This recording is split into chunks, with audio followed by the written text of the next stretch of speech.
চলুন সরাসরি গবেষণা মেট্রিক্সের জগতে ঢোকা যাক। তো গবেষণাপত্র তো প্রকাশ হলো, কিন্তু এর প্রভাব কিভাবে মাপা হবে? উত্তরটা হলো গবেষণা মেট্রিক্স দিয়ে। সহজ কথায় এগুলো হলো গবেষণার একটা পারফরম্যান্স স্কোর, যা এর গুরুত্ব বুঝিয়ে দেয়। আমরা দেখব এর 4টি প্রধান ধরন, তাদের মধ্যে পার্থক্য, আর এগুলো ট্র্যাক করার কিছু টুলস। সবার আগে দেখি কিভাবে একটা নির্দিষ্ট গবেষণাপত্রের প্রভাব মাপা হয়। এর মূল লক্ষ্য হল একটা কাজের একাডেমিক প্রভাব এবং পাঠকদের কাছে এর কদর বোঝা। এগুলো থেকে বোঝা যায় পেপারটি কতবার অন্য গবেষণায় কাজে লেগেছে বা নীতি নির্ধারণে সাহায্য করেছে।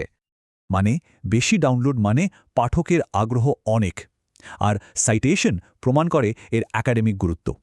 একটা পেপার তো হলো, এবার দেখা যাক একজন গবেষকের পুরো কাজের পরিমাপ কিভাবে হয়। এগুলো একজন গবেষকের পুরো ক্যারিয়ারের কাজের একটা সারসংক্ষেপ তুলে ধরে। এর মধ্যে এইচ ইন্ডেক্সটা বেশ কাজের, কারণ এটা প্রোডাক্টিভিটি আর ধারাবাহিক প্রভাব দুটোই একবারে মাপে। এর মানে হলো সাফল্য শুধু একটা পেপারে আটকে নেই, বরং ধারাবাহিকভাবে আসছে।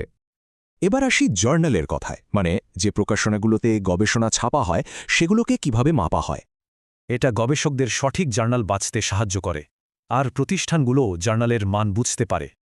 এই সব সূচকের একটাই লক্ষ্য, বিভিন্ন জার্নালের মধ্যে তুলনামূলক গুরুত্বটা বের করা। কিন্তু একটা কথা মনে রাখতে হবে, জার্নালের স্কোর কিন্তু কোনো নির্দিষ্ট পেপারের কোয়ালিটির গ্যারান্টি দেয় না। সাইটেশনের বাইরেও কিন্তু একটা দ্রুত জগৎ আছে, সেটা হলো অনলাইন আলোচনা। এখানেই আসে অল্টমেট্রিক্স। অল্টমেট্রিক্স সাইটেশনের জন্য বসে থাকে না, এটা নিউজ, ব্লগ বা সোশ্যাল মিডিয়ার তাৎক্ষণিক অ্যাটেনশন মাপে। এগুলো দেখায় যে গবেষণাটা শুধু একাডেমিক জগতেই সীমাবদ্ধ নেই, বরং সাধারণ মানুষের মধ্যেও সাড়া ফেলেছে। তাহলে দেখা যাচ্ছে প্রত্যেকটা মেট্রিক গল্পের এক একটা দিক তুলে ধরে। চলুন এদের পাশাপাশি রেখে তুলনা করা যাক। এই টেবিলটা খুব পরিষ্কারভাবে দেখাচ্ছে কিভাবে প্রত্যেকটা মেট্রিকের ফোকাস আর গতি একদম আলাদা। কিন্তু এত গবেষকের মধ্যে কার কাজ কোনটা সেটা নিশ্চিত করা যায় কিভাবে? এর সমাধান হল একটা ইউনিক আইডি। ওআরসি আইডি ঠিক এমনই একটা সার্বজনীন আইডি, যা গবেষকের পরিচয়কে এক করে দেয়।